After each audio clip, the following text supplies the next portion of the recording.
ஆண்டவர் இரட்சகரமாக இயேசுவின் இனிதான நாமத்தினால் உங்களை வாழ்த்துகிறேன். இந்த நாள் நம்முடைய ஆவிக்குரிய சிந்தனைக்காக சங்கீதம் 105:4 நான் வாசிக்கிறேன். கர்த்தரையும் அவர் வல்லமையும் நாடுங்கள், அவர் சமூகத்தை நித்தமும் தேடுங்கள்.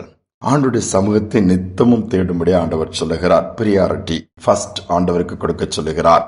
மத்தேயு 6:33 அதைத்தானே சொல்கிறது. முதலாவது தேவனுடைய ராஜ்யத்தையும் அவருடைய நீதியும் தேடுங்கள், அப்பொழுது நமக்கு தேவையான எல்லாவற்றையும் கர்த்தர் கூட கொடுப்பாராம். ஃபர்ஸ்ட் நம்ம ஆண்டவரை வைக்க வேண்டும்.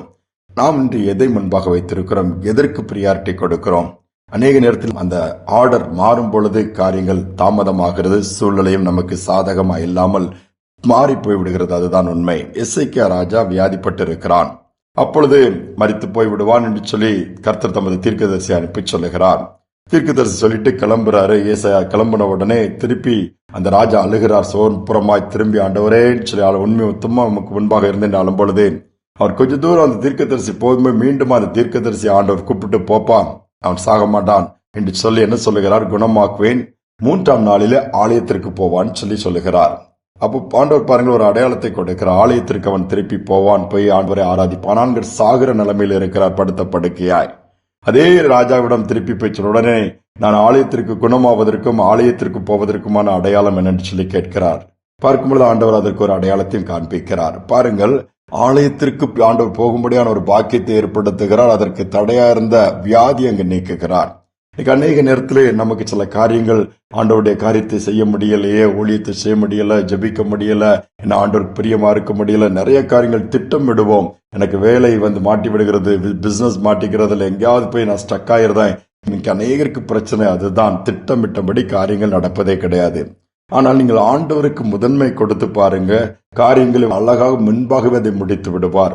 எல்லாவற்றையும் அதற்கான சூழ்நிலையை ஏற்படுத்தி விடுவார். நீங்கள் ஆண்டவருடைய நாமத்தை மகிமைப்படுத்த முடியும். உங்கள் காரியமும் ஜெயமாய் மாறி இருக்கும். ஒரு அருமையான சகோதரன் சொன்ன சாட்சி அதுதான். மந்த் எண்டில் எப்பவுமே ரிப்போர்ட் அவர் கொடுக்க வேண்டும், டார்கெட் அச்சீவ் பண்ண வேண்டும். எல்லா வேலைகளிலும் அப்படிதான். கார்பரேட் எடுத்துக்கிட்டாலும், மற்ற கம்பெனிகள் எடுத்தாலும், எல்லாமே பேங்கிங் செக்டர் எடுத்துக்கொண்டாலும் குறிப்பிட்ட டார்கெட் மாசந்தோறும் அந்த பிசினஸ் அந்த அளவு அமௌண்ட்டுக்கு பண்ணி ஆக வேண்டும்.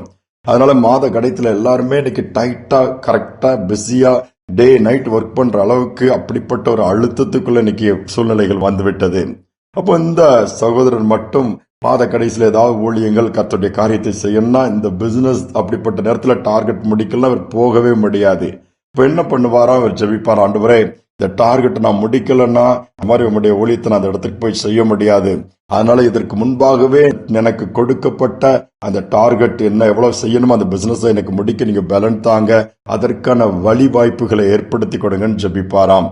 பாருங்கள், அவ்வளமாகவே மந்த் எண்டு வருவதற்கு முன்பாக இவருக்கு நியமிக்கப்பட்ட அந்த பிசினஸ் அந்த டார்கெட்டை முடிச்சிருவாரு.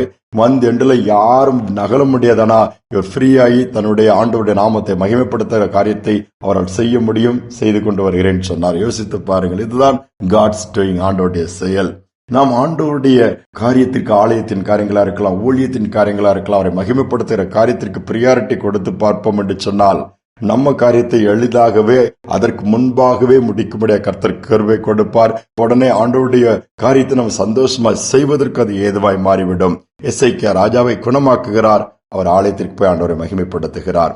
நமக்கும் அப்படிப்பட்ட தேவன் உண்டு, காரியங்களை செய்வார். ஆனால் நாம் அப்படிப்பட்ட தேவனுடைய சமூகத்தை நித்தமும் தேடுகிறோமா அல்லது எப்பொழுதாவது தான் தேடுகிறோமா? தாவீது சொல்றாரு, நான் கர்த்தரை எப்பொழுதும் எனக்கு முன்பாக வைத்திருக்கிறேன். அதனால்தான் கர்த்தர் தாவீதை மேன்மையாக உயர்த்தி ராஜாவாக்கி மகிமைப்படுத்தினார், கனப்படுத்தினார். ஆண்டவருடைய நாமம் அதனால் மகிமைப்பட்டது. ஜெபிப்போமா?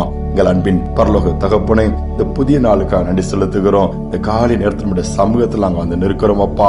உம்மை நோக்கி பார்த்த முகங்கள் வெட்கப்பட்டு போனதே இல்லை. உடைய வார்த்தை சொல்லுகிறது, காலை தேடுகிறவர்களை கண்டடைவார்கள். காலைதோறும் உடைய கிருபை புதிதா இருக்கிறது சொல்லப்பட்டிருக்கிறது. உடைய சமூகத்தை நித்தமும் தேட சொல்றீங்கப்பா.